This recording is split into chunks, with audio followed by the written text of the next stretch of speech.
Hello and welcome to 5G for the creative industries, now and next. My name's Matt Stagg. I'm the Director of Mobile Strategy for BT Sport, part of the BT Group. And I am absolutely delighted to welcome my fellow panelists from experts in their field.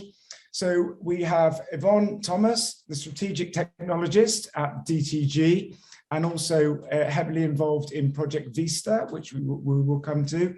Anthony Karydis, the MD of Mativision, who is looking at the 5G Festival, and one of my co-members of the Creative Industries Work Group, Rory Byrne, founder of LocationXR. So we've got, as you can see, a great set of panelists, and I will try and host and not have to be involved in any of the technical questions whatsoever, because I'm not good at. So if I can ask you to introduce yourselves, if we can start with, well, we'll go with Rory, because you're in my top left-hand corner. Yeah, sure. Hi there. Thanks for the introduction, Matt, and great to be here. My name's Rory Byrne. I'm the founder of LocationXR, a creative innovation studio creating what we call the future experience for business and brands. What that really means is we work with lots of different disciplines of technology and bring them together to create something new. And what we've found over the last couple of years is more and more 5G technology has become something that we are leveraging for businesses and brands. So that's a real short snippet on us, and I'm sure we can delve into a little bit more around us as we progress. Brilliant, thanks, Rory. And Yvonne? Yeah, hi everyone, and also many thanks for the invitation. So I work for the DTG, as you said, strategic technologist. So my main focus is really to look at where we're next in the next 5 to 10 years ahead, and where content delivery will be to give the best user experience actually that we can create for our industry. So DTG is one of the consortium members of the 5G Vista project. It's the government-funded project, and next to Digital Catapult, GWS, which is Global Wireless Solutions, Rohde & Schwarz, O2, Telefonica, and Rory. We're one of the partners who work towards the live experience using 5G technology. So Vista stands for Video in Stadia Technical Architecture, and I will later explain what it actually means in detail. Fantastic, thanks, Yvonne. And Anthony? Hello, thank you, Matt. Thanks, everybody. It's nice to be in this panel. I'm Anthony Karydis. I'm the Managing Director of Mativision. We are based in London, and we produce interactive 360 content and immersive applications, including augmented, virtual, and mixed reality for about a decade now. And we help global companies deliver experiences from live entertainment to enterprise training and medical education. To give you a couple of examples of what we have been doing in the past, we have live streamed American Idol finale in Los Angeles to 3.4 million people, and we have been live streaming in VR and 360 degrees MTV's European Music Awards for 4 consecutive years. We have developed an immersive content distribution platform which helps our customers distribute their events virtually and stay active, something that proved especially useful in the past couple of years. And with our participation in UK and European funded projects in R&D, we have enabled our platform to be ready for 5G, and we are developing the whole 5G platform for the 5G Festival project, which is a project funded by the DCMS to allow people from remote places, artists, to collaborate in real time in an immersive environment, while at the same time we intend to enhance events that happen in real venues towards a more hybrid kind of event. And this is where the hybrid festival comes from. So this is a short introduction for myself. I'm very happy to be in this panel, and I look forward to all the discussion. Thank you, Anthony, and thank you, everyone. So let's kick off. So what we're going to look at in this panel discussion is sort of now and next, if you like. So where are we? How do we get to where we are? What projects do we have going on? What's everybody's different sector looking at, and how 5G can really evolve and play a huge part in the creative industries? So what I'd like to ask is, since you've been working on 5G in your sector, it'd be really good to understand what developments you've seen from when you first sort of picked up and started to look at this technology in your sector. And also, I think it would be, a great opportunity to talk, in a bit more depth about some of the projects that you're actively involved in and proof of concepts, etc. So let's go in the same order for now, and then we can switch it up later. So Rory, would you like to give us an overview? Yeah, certainly. I think that's an interesting question, certainly. So majority of the work we do is more focused towards advertising and marketing, use cases for the technology. So we'll work with operators and lots of different brands to create these new experiences. I think one of the main things that I've sort of noticed when first coming into working around 5G use cases is some of them were pretty bizarre. Some of them were pretty off the wall in a sense, didn't really root themselves in particular business cases. And it was very much more of a PR moment, look what this technology could do, very far reaching, looking forward. What I'm seeing now is a shift into more business focused applications and applications that could be leveraged by consumers. So there has been like a really big marked shift. But in general, it's still a relatively new technology to us. So those business cases and those products really don't really exist yet. So it's quite difficult to sort of hang your hat on a particular trial or example of the technology as really stand out. I mean, there's been some fantastic things that I've seen from various brands, and Matt, I won't mention to any competitors. But some amazing stuff. But I think one of the difficulty has always been, okay, so you've got this new technology, how can we leverage it and how are we going to make revenue from it in the future? And I think that's something that everyone's still trying to work through and work out. Very much so. And I think that's part of the reason we're here really, and the work that we're doing within UK5G and with DCMS to try and bring some of these from just a technology in effect, but then what can that bring up? And certainly we're looking at that. And if Yvonne, could you give us your view and maybe be able to go into a little bit more depth around Vista? Yeah, sure. So actually in the last couple of years, about 2 to 3 years, we've seen quite an increase in the use cases for 5G broadcast, and especially through the pandemic and also the clearance of the 700 megahertz band, obviously 5G got a huge push. As Rory said, it's about finding the use cases and what the business case is behind in order to make 5G attractive also for the entire infrastructure to be built and to make it affordable for everybody. But certainly what's quite interesting is there's an even higher demand for high quality content, even on mobile phones. Low latency streams are super important. Is certainly, especially as in the project, Vista project, we look at live events in stadium or looking for sports or music events at home as well. But the live character is what's so essential, and obviously low latency is one of the key elements of it.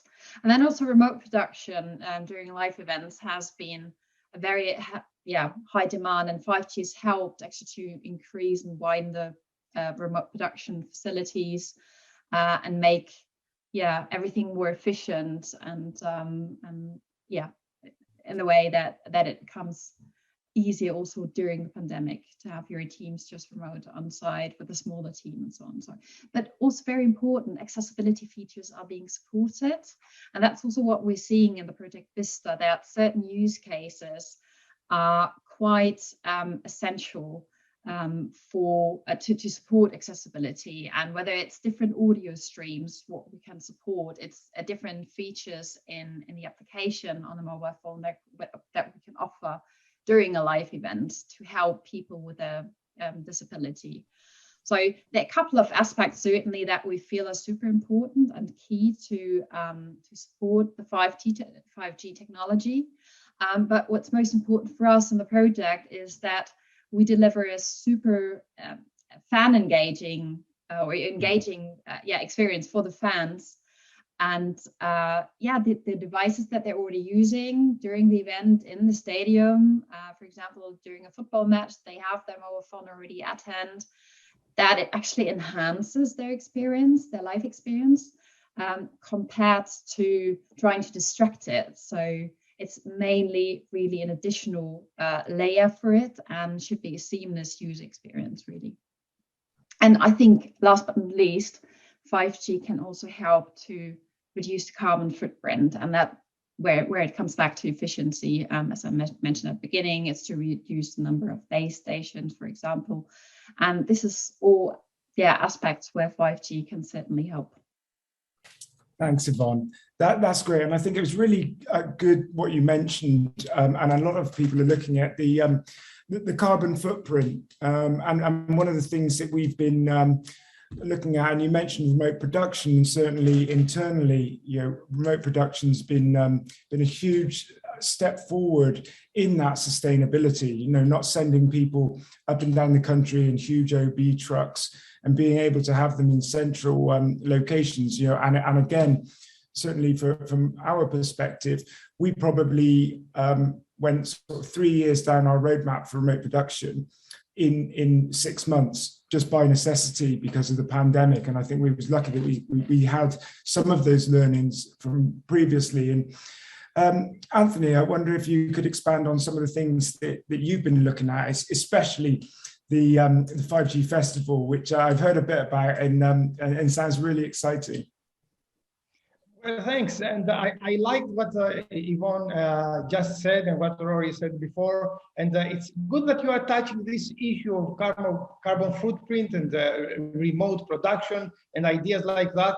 The reason I mentioned the couple of projects that I talked about when I introduced myself was not at random. It was because these were two of the projects we have been doing in the past that showed us that there is an issue there with people that want to collaborate with other people and simply cannot because they can't fly it, or they can't fly, or they don't have the time, or they don't have the resources. And the whole idea of 5G Festival, actually, because 5G Festival is really like two projects come in one. So part of it came from the idea of what happens to people that want to play together, they want to rehearse, they want to produce music, and of course we want to restrict this to music, but they simply cannot meet each other or cannot be in the same place for many reasons. So for some time now, Mativision has been trying to work out how we can bring artists together to collaborate and rehearse and create music, and it simply was not possible. And it wasn't possible because the existing infrastructure never allowed us to actually, in a realistic way, synchronize those people and give them an experience that is not just like the one we are having now, where we see each other in a small window and we talk to each other and we know that we are not totally synchronized, but at least we can discuss. But if we were to play instruments together, we would find out that the delay, what we call latency in the 5G world, is such that it would simply damage and destroy the whole experience. It would not allow us to do anything meaningful. We are very lucky as Mativision that some time ago we became involved with 5G through another project, which was also supported by the DCMS, and that was the 5G Smart Tourism project, where we started looking into 5G. Mativision is totally oblivious of what's happening in the networking world. We are a company that are producing content and applications and deliver the content. So to us, a network was just a carrier. It was a tool to allow us to implement our applications. And all of a sudden, we were immersed in an emerging new type of network, which was 5G, and we started learning about how networks work and how we can actually tailor our own applications, our own software, our own platform to take advantage of what that new network can offer us. So 5G Festival, to give you some more information about it, is really focused on three different themes, which are really the three use cases that we will address.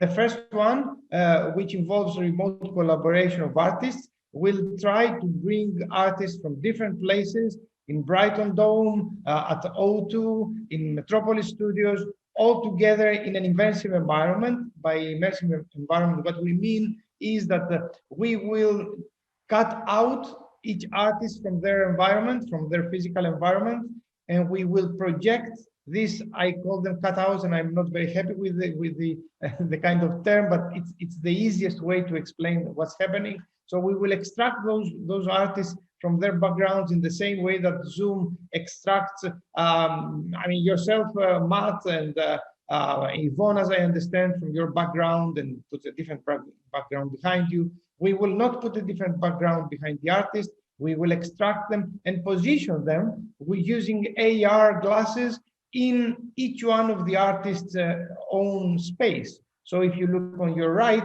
you will probably see a drummer playing there. If you look at your left, you will see a guitarist player there. So you will feel that all those people are in the same room. Now, that's fine if we get the latency low enough, and our trials until now show you that we can do that. And our latest trial in June was very successful. We were very excited about it.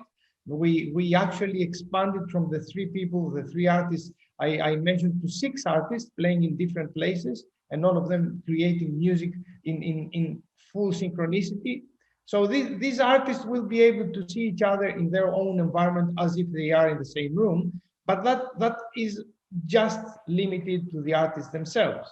The second use case then will take all these cutouts, integrate them, overlay them, if you like, insert them in a totally synthetic 360-degree 3D environment that will be generated in real time.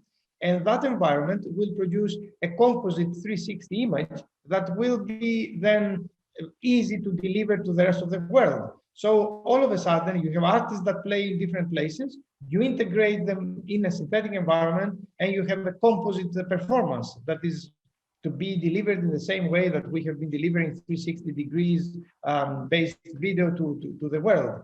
The third use case is a very interesting one as well, because we will be looking at how we can use the outputs from the first 2 use cases, the synthetic imagery, the artists that are remotely performing, but exploiting it in a real venue, inside a real venue, with real audience, with people being in the same place. And that will expand what an event is today, what a live concert, for example, is today, to a live concert that is something more of a hybrid experience, where people that are not in the same place cooperate with people that are in the real theater, and people in front of them, the real audience, can participate in a way, and we will assess how much participation is possible, how much the audience can actually interact with the experience, with the performance itself, with the setup, if they can change the background, lighting, the place where the artists appear, and all that stuff. So this is really, in essence, what 5G Festival is, bringing people playing together from different places and delivering it to the world, to real audiences in a real venue. Wow, that's fantastic, Anthony. I think one of the things that really touched is we're moving from sort of events that you can attend online to more experiences you can have online, and I think we're seeing a lot more. That word hybrid is coming in through all of the different industries, and I think we really have more to see in that space. I have another question to you, Rory. One of the things sort of that you touched on was trying to find, the use case, and certainly, I worked in 4G, and there was no killer use case until video came along.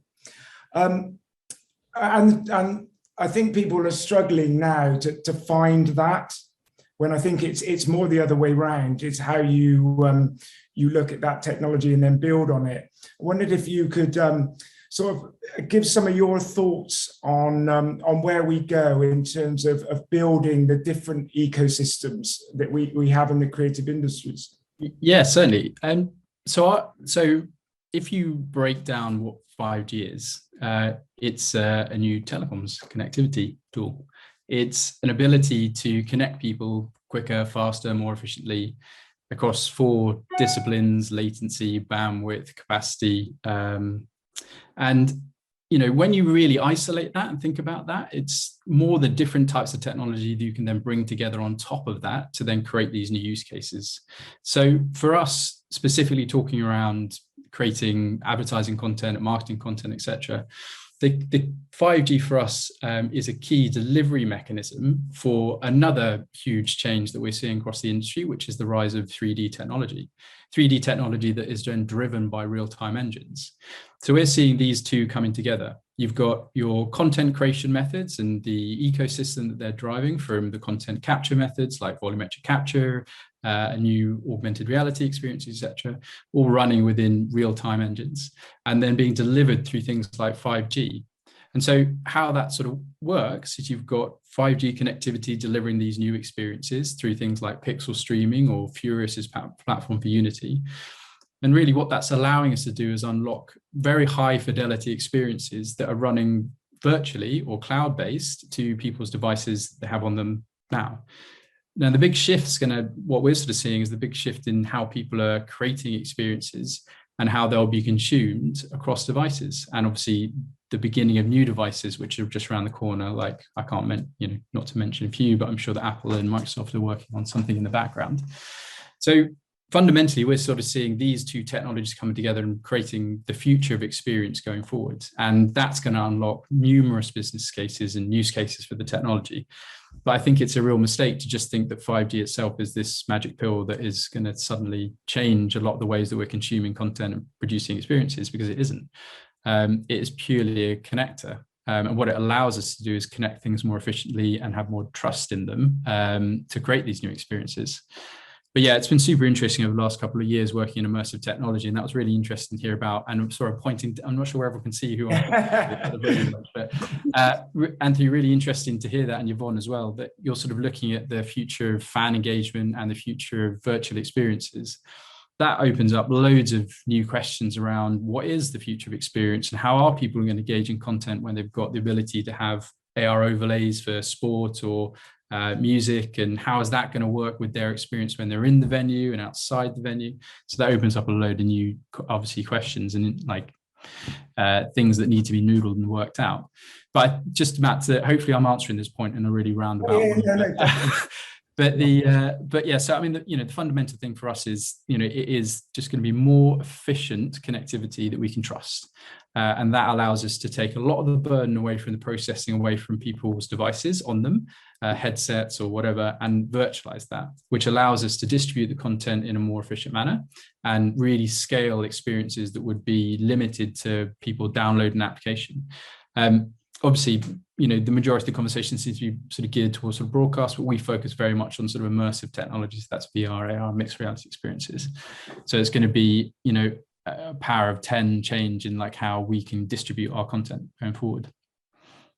That's brilliant, and I think we're all looking now at those deeply immersive experiences, inside the stadiums Yvonne's been talking about, and Anthony, and in the home. And I think, when we start to look at GPU offload and edge computing and things like that, you really start to see how you can make what was, science fiction and realize it, because you have the processing power. And I think that's, from my point of view, when talking a lot, is people thinking that, it's just speed, a faster 4G. But I think when you combine the other changes in cloud compute and edge compute and GPU and graphics engines, we're at a shift in the creative industries, probably more than quite a lot of the other industries, because we have these capabilities now to be able to bring these very high processor intensive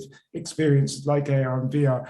I'm really interested to hear a little bit more about in-stadium, Yvonne, because we've always felt, when we've been looking at this as a broadcaster, we've sort of underserved fans in the stadium, because everything is there for external, and there's so much that we could do and that we know. We're very keen on that. augmented reality and bringing some of the expertise we have as a broadcaster to enhance the fan experience. I wonder if you could just expand a bit more on what you're looking at around that AR experience in Vista. Yeah, absolutely. I think I would agree also to Rory. 5G just connects the dots, and that it's an enabler. But we see definitely two elements that are very challenging during live events. One is adoption by the fans, by the audience, and they're a bit reluctant actually to have their live experience compromised by viewing on a screen.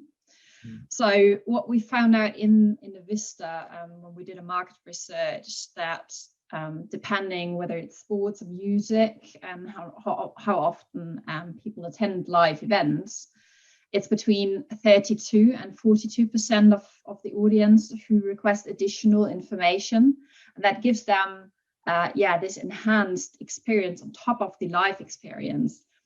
And that varies between additional information, how to get to the venue, how long is the queue for refreshments. Very important. Yeah. Very important, definitely. Are there different angles I can view the stage? So the phone would provide a different camera angle to something that's accessible to me through my phone, but not during the live experience. So it's actually very close to our heart that we're not interrupting the live experience, but rather provide an enhanced and richer content to the live experience. So I think the market research has clearly shown that. And the second element that we're also seeing is the actual technology. So Vista is definitely focusing on FMBMS technology. So the further evolved multimedia broadcast multicast service technology. This rolls off the tongue, doesn't it? I always remember EMBMS. It's always crazy, isn't it? Yeah. Definitely.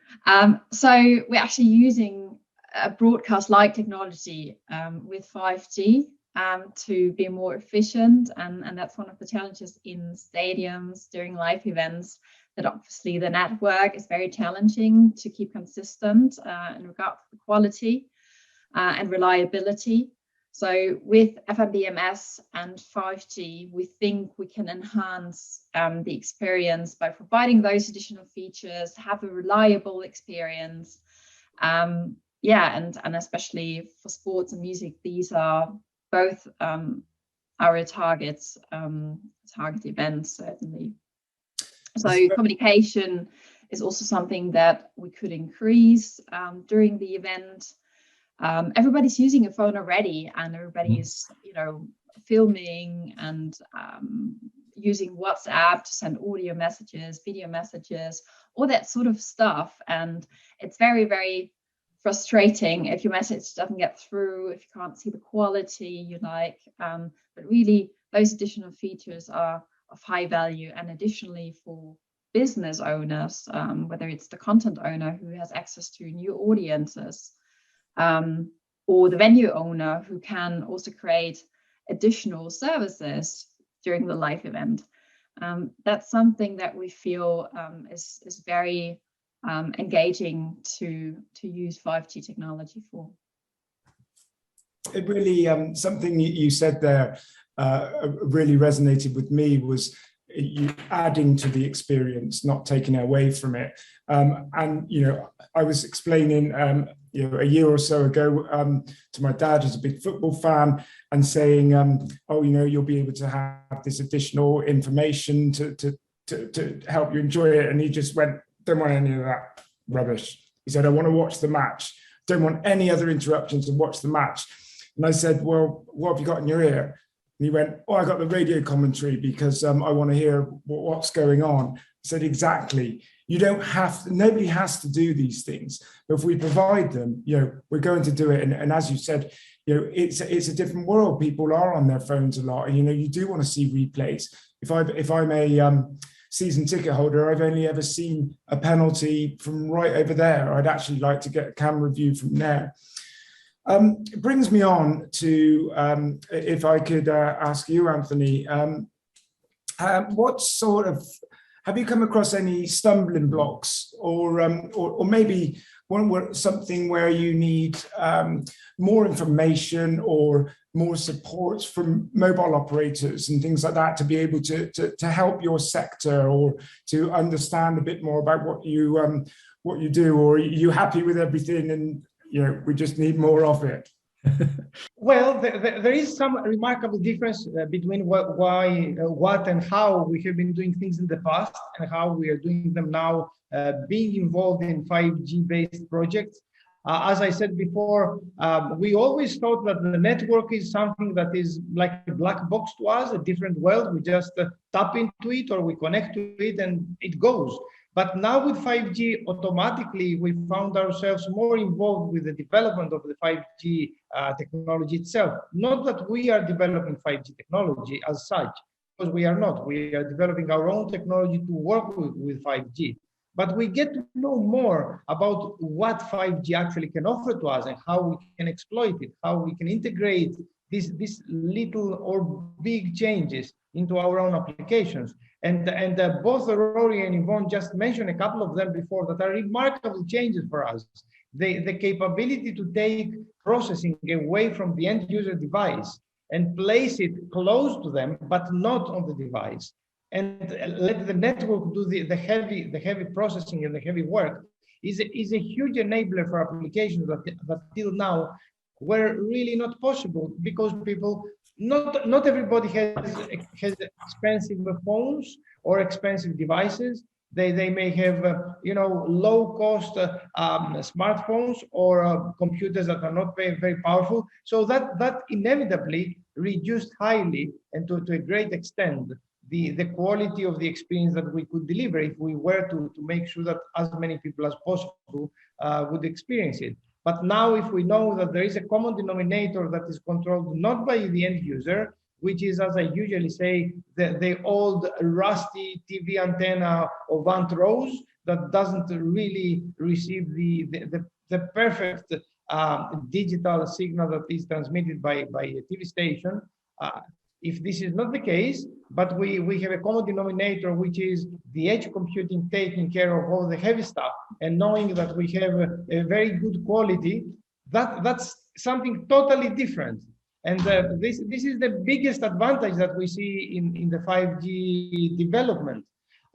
We also get a lot of information about how 5G is developing, because in the projects that we cooperate, we have 5G operators in them. We have companies like O2, we had the BT in a previous project we were involved in, and I understand that in all the big projects, including Vista and all the other projects, there are actual operators in there that can supply the information that otherwise developers of applications and experiences would never be able to assess.